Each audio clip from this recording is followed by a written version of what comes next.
A common challenge when you're neurodivergent is learning to accept that you are simply built different, that you can't always meet the bar set by neurotypicals because their norms and standards are designed by them for them. And one of the key parts of being built different is that we are a constellation of strengths and challenges that can vary quite substantially from that of neurotypicals. We have spikier neurocognitive profiles, meaning our strengths can be greater and our challenges can be greater.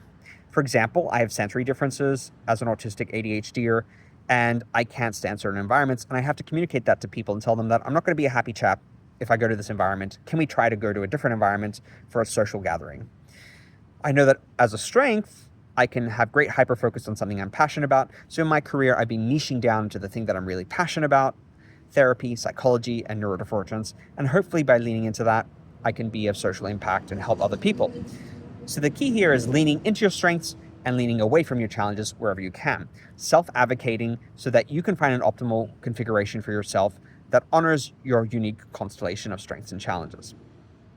Often, in an ableist world, self-advocacy can only take you so far. You can't lean away from open plan offices if open plan offices are the norm in many work environments, and they are.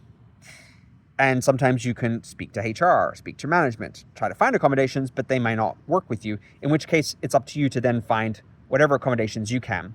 Wear a pair of noise-canceling headphones or earbuds rather, or earplugs concealed by a hat, a beanie, or your hair, for example, in a noisy environment, and trying to work with that. That's one kind of accommodation you can push for if your environment will not accommodate you, if your workplace won't understand.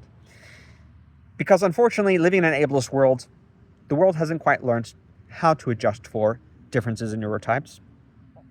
At the end of the day, it tends to honor primarily the neurotypical neurotype and the preferences of that neurotype, and we get sidelined as a result. And our work is not only learning to accept our unique constellation, but helping the neurotypical world understand that this isn't a choice, that it is just an inherent differences, and that we are working the best that we can with what we've been given, that we're trying to be flexible, that we're trying to adjust, that we're trying to evolve and adapt.